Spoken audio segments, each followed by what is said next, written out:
സുഗമദേവി സീരിയലിന്റെ ഇന്നത്തെ എപ്പിസോഡ് റിവ്യൂയിലേക്ക് എല്ലാവർക്കും സ്വാഗതം. അങ്ങനെ ഗിരീഷ് ആണെങ്കിൽ പ്രകാശിനോട് ഇറങ്ങി പോകാനായിട്ട് പറയുമ്പോൾ രജനി ചേച്ചിയോട് തനിക്ക് കുറച്ച് കാര്യങ്ങൾ സംസാരിക്കാനുണ്ടെന്ന് പറഞ്ഞുകൊണ്ട് പ്രകാശ് ആണെങ്കിൽ ആ മരത്തിന് ചോട്ടിൽ പോയിട്ട് ഇരിക്കുകയാണ്. ഡാ, നീ ഇരിക്കാതെ ഇവിടെ നിന്നും പോകാൻ നോക്ക്, നിന്റെ സംസാരം ഇവിടെ ആർക്കും കേൾക്കണ്ട, നിന്റെ കാര്യങ്ങളും കേൾക്കണ്ട എന്ന് പറയുമ്പോൾ ഗിരീഷ് ഏട്ടാ അങ്ങനെ പറയല്ലേ, ഒന്ന് എന്നെ ഇരിക്കാനെങ്കിലും വിട്, എനിക്ക് ശ്വാസം മുട്ടുന്നു എന്ന് പറഞ്ഞുകൊണ്ട് പ്രകാശ് അഭിനയിച്ച് തകർക്കുകയാണ്. ഈ സമയം ഗിരീഷിന് ദേഷ്യം വരുന്നുണ്ട്. അങ്ങനെ അമ്മ പറയാണ്, ഗിരി വിട്ടേക്ക്. തുടർന്ന് ശ്വാസം മുട്ടലൊക്കെ നിന്നതിന് ശേഷം പ്രകാശ് ആണെങ്കിൽ അപ്പച്ചിയുടെ കൈ കൊണ്ട് എനിക്ക് കുറച്ച് ഭക്ഷണം തരുമോ, എനിക്ക് നല്ല വിശക്കുന്നുണ്ട്. ജയിലിൽ നിന്നും ഇറങ്ങിയതിന് ശേഷം ഞാൻ ഒന്നും കഴിച്ചിട്ടില്ല, നേരെ ഇങ്ങോട്ടാ വരുന്നത്.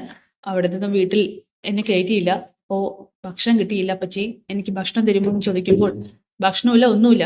ദേ അമ്മേ, ഇവന്റെ വാക്ക് കേട്ട് അകത്തേക്ക് കയറ്റി നിൽക്കല്ലേ. ഗിരീഷേ, നീ പോയിക്കേ. എടാ ഗിരി, അത് പിന്നെ കുറച്ച് ഭക്ഷണമല്ലേ അമ്മേ, ഭക്ഷണം കഴിക്കാനുള്ള പൈസ അവൻ്റെ കയ്യിൽ കൊടുത്താൽ മതി.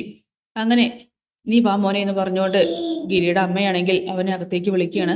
ഈ സമയം രജനി പറയുന്നുണ്ട്, ഭക്ഷണം കഴിച്ചിട്ട് പോയിക്കോട്ടെ ഗിരി എന്ന്. അങ്ങനെ രണ്ടാളും അകത്തേക്ക് കയറി പോകുമ്പോൾ ഗിരീഷിനാണെങ്കിൽ ഇതൊക്കെ കണ്ട് ആകെ ദേഷ്യം വരുന്നുണ്ട്. ശേഷം ദേവികയാണെങ്കിൽ അമ്പലത്തിലെ പൂജാരിയോട് നന്ദനയെ കുറിച്ചുള്ള വഴിപാടുകളൊക്കെ പറഞ്ഞു കൊടുക്കുകയാണ്. കാരണം നാളെ അവന്റെ ബർത്ത്ഡേ ആണ്. ഈ സമയം അവിടേക്ക് പ്രഭാവതി വരുന്നുണ്ട്. അമ്മേ, നന്ദുവിന്റെ ബർത്ത്ഡേ അല്ലേ നാളെ, അപ്പോൾ അതിനുള്ള വഴിപാടുകളൊക്കെ കഴിക്കാനായിട്ട് പറയുമായിരുന്നു. അമ്മ നാളെ ക്ഷേത്രത്തിലേക്ക് വരില്ലേ? ഞാൻ എവിടേക്കും വരുന്നില്ല, ഏത് ദൈവങ്ങളും എൻ്റെ പ്രാർത്ഥനയ്ക്ക് മുന്നിൽ കണ്ണു തുറക്കുന്നില്ല. ഞാൻ പിന്നെ എന്തിനാ വരുന്നത്? എൻ്റെ മോനിപ്പോൾ എന്ത് സംഭവിച്ചെന്തോ, എവിടെ അലഞ്ഞു തിരിഞ്ഞ് നടക്കുന്നുവോ, ആരുടെ കീഴിലാണാവോ, ഒന്നും അറിയുന്നില്ല. അവന്റെ ബർത്ത്ഡേ എപ്പോഴും ആഘോഷിച്ചിട്ടുള്ളൂ, കേക്ക് മുറിച്ചും പാട്ടുപാടിയും ഉല്ലസിച്ചും ഇവിടെ ഒരു ആഘോഷമായിരുന്നു. ഇപ്പൊ എൻ്റെ മകൻ ഭക്ഷണം കഴിച്ചോ ഒന്നുപോലും എനിക്ക് അറിയുന്നില്ല. ഇനിയിപ്പോ അവൻ ജീവനോടെ അമ്മേ നിർത്ത് എന്ന് പറഞ്ഞോണ്ട് ദേവികയാണെങ്കിൽ തടയുകയാണ്. ഇല്ല, നിങ്ങൾക്ക് ആർക്കും അവനെ കണ്ടെത്തുന്നതിൽ യാതൊരു ആത്മാർത്ഥതയില്ല, പക്ഷേ ഞാൻ അവനെ പ്രസവിച്ചതല്ലേ, എനിക്കുള്ള വേദന നിങ്ങൾക്ക് ആർക്കും ഉണ്ടാവില്ല, എൻ്റെ വേദന നിങ്ങൾക്ക് ആർക്കും മനസ്സിലാവാനും പോകുന്നില്ല. അങ്ങനെ ദേവിക പറയുന്നുണ്ട്, അമ്മ എൻ്റെ ആത്മാർത്ഥതയെ ചോദ്യം ചെയ്തുകൊണ്ട് ഇന്നലെ എൻ്റെ അമ്മയെ വിളിച്ചിരുന്നു അല്ലേ, പക്ഷെ അമ്മേ, ഞാൻ എൻ്റെ നന്ദൂരെ കടത്തുന്നത് ആത്മാർത്ഥതയോടുകൂടി തന്നെയാണ്. അതിനിപ്പോൾ എനിക്ക് എങ്ങനെ ബോധ്യപ്പെടുത്തേണ്ടതെന്ന് അറിയുന്നില്ല.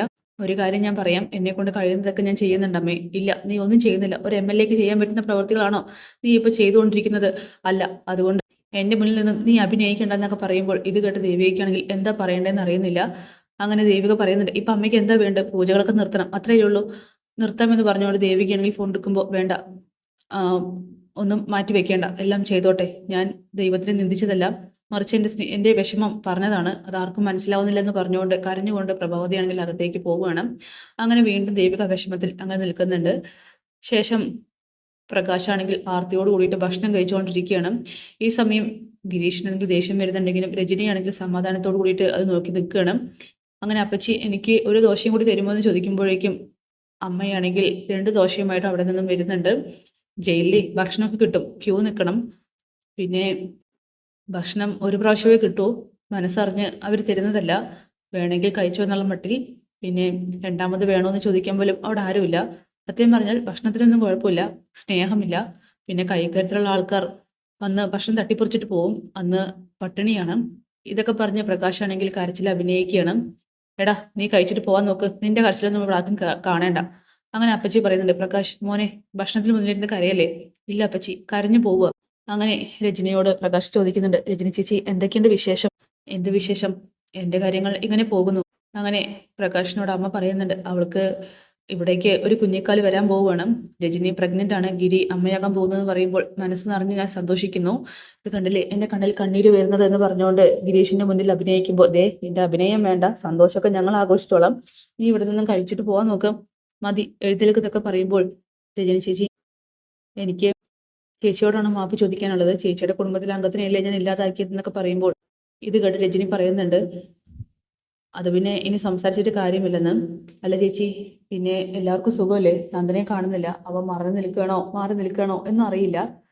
ഇത് കേട്ട് പ്രകാശ് പറയണം, അയ്യോ എന്തു പറ്റി, എന്താ പ്രശ്നം? അതൊക്കെ പോലീസും കാര്യങ്ങളൊക്കെ നോക്കിക്കോളും, ഞങ്ങൾ നോക്കിക്കോളാം, നീ ഇവിടെ നിന്ന് പോകാൻ നോക്കുന്ന പറഞ്ഞുകൊണ്ട് ഗിരി വീണ്ടും വരുമ്പോൾ, ഓ ഗിരീഷേട്ടനെ ഞാൻ ഇവിടെ നിന്നും എങ്ങനെയെങ്കിലും പോയാൽ മതിയല്ലേ? ആ അതെ, അത് തന്നെയാണ് എൻ്റെ മനസ്സിൽ. ഗിരി നീ ഒന്ന് മിണ്ടാതിരിക്കുന്നു പറഞ്ഞുകൊണ്ട് അമ്മയാണെങ്കിൽ തടയുകയാണ്. അമ്മേ, ഇവനെ വിശ്വസിക്കണ്ട. അങ്ങനെ രജനി ചോദിക്കുന്നുണ്ട്, അല്ല നീ എന്താ എന്നോട് കുറച്ച് കാര്യങ്ങൾ സംസാരിക്കണമെന്ന് പറഞ്ഞത്? ചേച്ചി, അത് പിന്നെ ഞാനല്ല ഈ മീരയെ കൊന്നത്. ഇത് കേട്ട് ഗിരീഷിനാണെങ്കിൽ ദേഷ്യം വരികയാണ്. നീ അല്ലെങ്കിൽ പിന്നെ ആരാടാ? എഴുന്നേൽക്കടാ അവിടുന്ന്, കോടതിയിൽ വെച്ച് നീ എല്ലാം ബോധ്യപ്പിച്ചാൽ മതി, നീ ഇനി ഇവിടെ ഒന്നും പറയാൻ നിൽക്കണ്ടെന്ന് പറയുമ്പോൾ, ഗിരീഷേട്ടാ എന്നെ വിശ്വസിക്കണം, ഞാനല്ല, മറ്റാരോ ആണ് മീരയെ കൊന്നെന്ന് പറയുമ്പോൾ രജനി ചോദിക്കുന്നുണ്ട്, നീ അല്ലെങ്കിൽ മറ്റാരും? ചേച്ചി, ഞാൻ സ്നേഹിച്ച പെണ്ണാണ് മീര. ആ മീരയെ ഞാൻ കൊല്ലുമോ? ഇല്ല, ഞാൻ ഒരിക്കലും അങ്ങനെ ചെയ്യില്ല.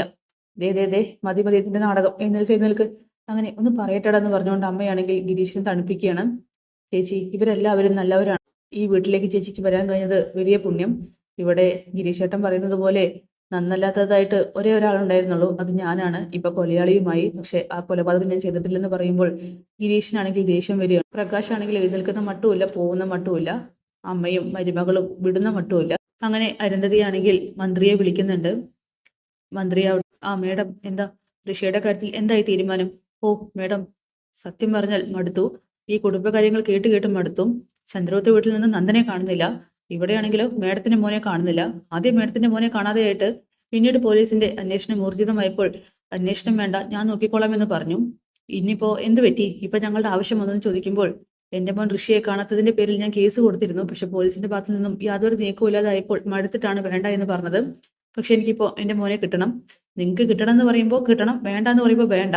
ചന്ദ്രോത്ത് വീട്ടുകാർക്ക് നന്ദനെ കാണാതായിട്ടുണ്ട്. അതുകൊണ്ട് പരസ്പരം രണ്ടാളും കൂടി അങ്ങോട്ടും ഇങ്ങോട്ടും ഒന്ന് അന്വേഷിച്ച് നോക്ക്, രണ്ടുപേരെയും കിട്ടുമെന്ന് പറയുമ്പോൾ ഇത് കേട്ട് അരുന്ധതി പറയുന്നുണ്ട്, എന്താ മന്ത്രി കളിയാക്കുകയാണോ? കളിയാക്കുന്നതല്ല, മന്ത്രിസഭയിൽ മറ്റു പല ജോലികളുണ്ട്, നിങ്ങളുടെ കുടുംബക്കാര്യം തീർക്കുന്നതല്ല. ഇന്നലെ ദേവിക വന്നിരുന്നു, നന്ദനെ കാണുന്നില്ലെന്ന് പറഞ്ഞു. ആകെ ഭ്രാന്ത് പിടിക്കുന്ന അവസ്ഥയാ. ഓ, ഈ ഭ്രാന്ത് പിടിക്കലൊന്നും സംഭാവന ചോദിച്ചു വരുമ്പോഴും മന്ത്രിയുടെ മരുമകന് എസ്റ്റേറ്റ് പിറന്നാൾ സമ്മാനമായി കൊടുക്കണമെന്ന് പറഞ്ഞു വരുമ്പോഴൊന്നും ഉണ്ടായിരുന്നില്ലല്ലോ. എന്റെ കയ്യിൽ നിന്നും കുറെ വാങ്ങിയതല്ലെന്ന് ചോദിക്കുമ്പോൾ അതിനൊക്കെ വേണ്ടി പാർട്ടി മേഡത്തിന് വേണ്ടി പ്രവർത്തിച്ചിട്ടുണ്ടല്ലോ. വെറുതെ ഒന്നും വാങ്ങിയിട്ടില്ല. പിന്നെ ഇനി ഇത് പറഞ്ഞ് ദയവ് ചെയ്ത് മേഡം വിളിക്കണ്ട. മേഡത്തിന്റെ മോനെ എങ്ങോട്ടെങ്കിലും പോയി കാണും, അവൻ തിരിച്ചു വന്നോളും. ഓ, അപ്പോ താൻ എന്താ ഉദ്ദേശിക്കുന്നത്? സഹായിക്കില്ല എന്നാണോ? അതെ മേഡം, തീർത്തും അത് തന്നെയാണ് ഉദ്ദേശിക്കുന്നത്. സഹായിക്കാൻ കഴിയില്ല. കാരണം മടുത്തു കേട്ട് കേട്ട്. കുടുംബകാര്യങ്ങൾ പറഞ്ഞും തീർക്കാൻ പറ്റാത്ത കാര്യങ്ങളായി എന്നൊക്കെ പറഞ്ഞുകൊണ്ട് മന്ത്രിയാണെങ്കിൽ ഫോൺ കട്ട് ചെയ്യുമ്പോൾ അരുന്ധതിക്കാണെങ്കിൽ ദേഷ്യം വരികയാണ്. ഈ സമയം CP ചോദിക്കുന്നുണ്ട്, എന്താ മന്ത്രി പറഞ്ഞതെന്നും. എന്തു പറയാൻ, അയാൾ കൈ ഒഴിഞ്ഞു. അയാൾ പറയുന്നത് കുടുംബകാര്യങ്ങൾ ചർച്ച ചെയ്യാൻ വരരുത് എന്നാണ്. ഈ സമയം അരുന്ധതി വീണ്ടും പറയുന്നുണ്ട്, ഞാൻ ഇനിയിപ്പോ ഏത് വാതിലിൽ പോയി തട്ടും? ആകെയുള്ള പ്രതീക്ഷയായിരുന്നു ഈ മന്ത്രി. അയാളും എന്റെ മുന്നിൽ വാതിലടച്ചു. ഇനി ഋഷിയെ കണ്ടെത്താനായിട്ട് ഞാൻ എന്ത് ചെയ്യും എന്നൊക്കെ പറഞ്ഞ് അരുന്ധതിയാണെങ്കിൽ വിഷമിക്കുമ്പോൾ CPയും ഒരുമിച്ച് വിഷമിക്കുന്നു. എന്തായാലും അതൊക്കെ കാണിച്ചുകൊണ്ടാണ് എപ്പിസോഡ് അവസാനിക്കുന്നത്. കാത്തിരിക്കാൻ നാളത്തെ കിടിലൻ എപ്പിസോഡിനായിട്ട്